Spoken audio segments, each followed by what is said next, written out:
afternoon, class of 2013. Thank you so much for allowing me to be part of your celebrations today. Today you are surrounded by those who love you best and who are really responsible for getting you so far.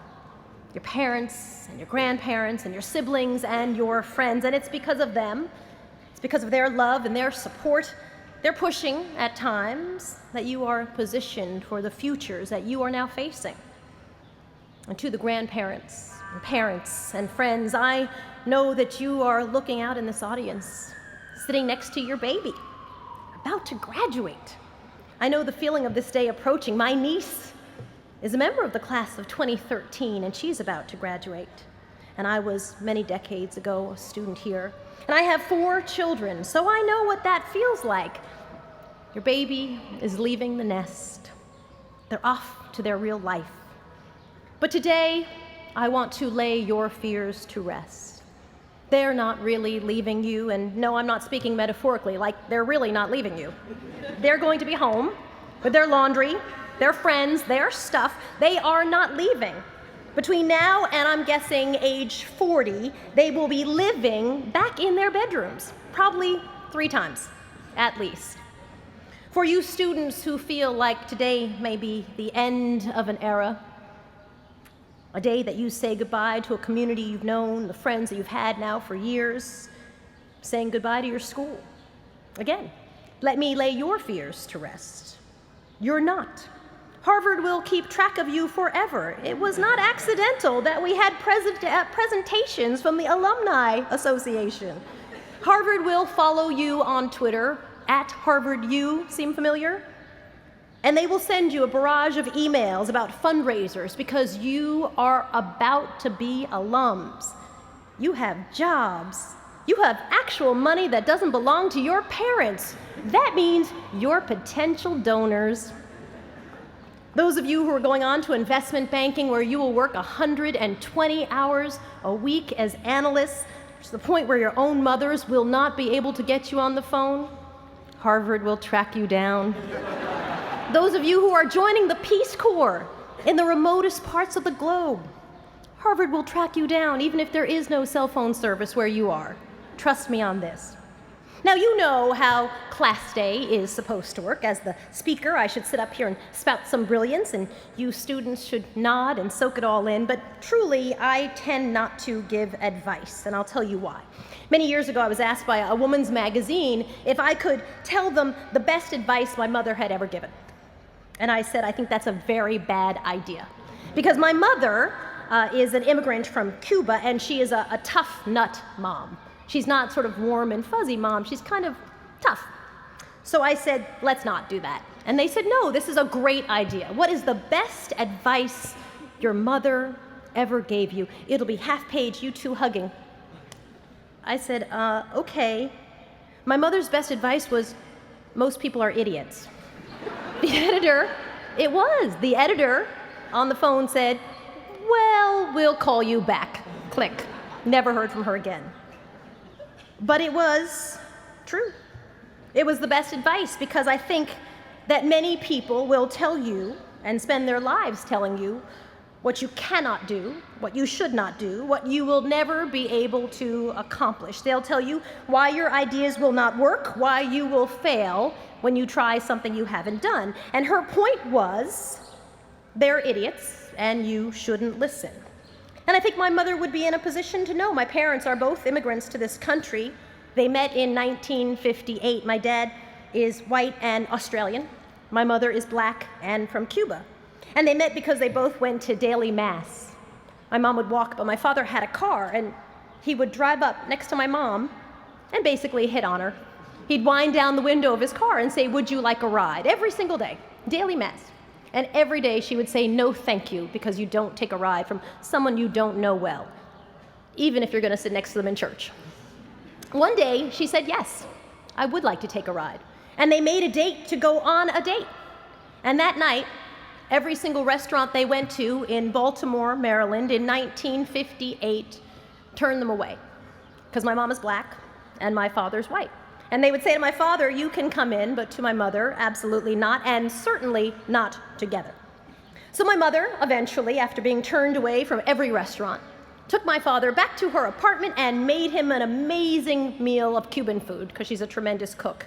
And she would share that story with me and my sisters, and her entire point was, see, girls, if you could cook, you could get a man. I like to say, I can't make it, but I can make it happen. My parents decided that they would get married at the end of 1958, when interracial marriage was illegal in their state, Maryland, and 16 other states. And they drove to Washington, D.C., and got hitched, and drove back and lived in Baltimore illegally. And when their friends said, whatever you do, don't have kids, because biracial kids will not fit in this world, I'm number 5 of 6. My parents were terrible listeners every step of the way. And from that, I've learned, do not listen to other people's take on the life you should lead. My parents were excellent role models in not listening. So I won't give you any advice today. I'll just tell you what I've seen. By not listening, you can figure out what your heart is telling you to do. When I was at Harvard, I was studying English and American literature, and I was pre-med. But then I realized that telling stories was my passion, and I switched and started working at a local TV station. It kind of worked out. Now I travel the globe telling stories.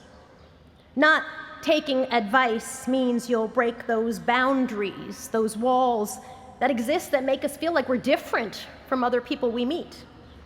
Not taking advice means you'll stop looking for meaning in things that have no meaning. Listen, some relationships are not meant to be. Delete those numbers from your phone and move on. Bad things sometimes happen, and they'll continue to happen until good people get in the way. And I've seen this time and time again in every single story I've covered. Be that good person. Decide what you want to be, and I'm not talking about a job. I'm talking about the kind of person you want to be. It is up to you and no one else. People can be mean and unfair, but far more people are good, and they're generous, and they're helpful, and they're hopeful, and that means that you're going to have to lead with an open heart. And it also means that that little heart probably is going to get stomped on a few more times than you'd like. But if you go where your passion and your heart leads you, I guarantee you, you will have incredible experiences. I have. Leaning in, as Sheryl Sandberg likes to say, it's not just a strategy for women in business early in their careers. It's advice for everybody. But I would add, lean in to use your voice, and lean in to make change where it needs to be made, and lean in to invest your heart and your soul in ideas and people maybe others don't care for or even don't see the value in. Because leaning back when you're young is just another word for cynicism. And that's not clever when you've been given all the advantages that you have been given in education if you are sitting here today. In 1958, my mother and father were living as a married couple in Baltimore, Maryland. And my mother would tell me the story about people would spit on them as they walked down the street together. And I would say to her, how did you deal with that? I mean, what did you do? And she said, oh, Lovey, calls me Lovey. Oh, Lovey, we knew America was better than that. And we knew we had to be part of making it better. That's what it was about. And she knew that if you were knocked off your path anytime someone spit on you, literally or metaphorically, you might not get to where you were trying to go. Because she had a dream, which was the American dream, and a dream that she would realize as all coming out of poverty in Cuba, and all of her 6 kids graduating from Harvard, and one of her grandchildren sitting in this audience today. So please, as my mother would advise you if she were here, don't listen to idiots. Figure out your dream and be brave enough to go and live it. Otherwise, as a friend told me the other day, someone will hire you to help them with their dream. And if that doesn't sound quite as fulfilling, does it? Today you begin new, amazing things, and maybe some mundane crap too. For some of you, probably should learn how to work a fax machine, I spent my first year out of college answering phones and removing staples from walls. But my dream, which was to tell stories of people whose stories often weren't told, like my mom, like many people in this audience, people who are on the cusp of amazing things if they decide to be brave and committed to what life could be, unfettered from the expectations of others, and truly, truly unafraid. What I have seen in my career, whether covering tsunamis in Asia or Hurricane Katrina in New Orleans or earthquakes in Haiti, is that pretty much everybody wants the same thing. We're much more alike than we're different. You need to break through walls that you think exist between people who don't look like you and don't act like you, because those walls don't have to exist. You need to seek to understand why people act like they do, why people do what they do, and seek to know people where they are. You don't always have to agree, but having conversations is the only way to bridge the distance in understanding each other. Not taking advice means you can choose to stand up for people who need your voice, and you'll have chances, unfortunately, every day to say, "This is not okay," or you can choose to walk by and avert your eyes when you see an injustice, big or small. Be that person who stops, and at the risk of not voicing a popular opinion, say, "This is not okay. This is not okay." Because America is better than that. You have probably the greatest education money can buy if you're sitting here. And that means that you have an obligation, because not everybody has had the chance that you get to have. And that obligation is use the power that you've been given to help others who have not been quite so lucky, to use your voice in defense of those who cannot speak for themselves. Don't let people kill your joy. You'll find them. They will glom onto your shoes like gum.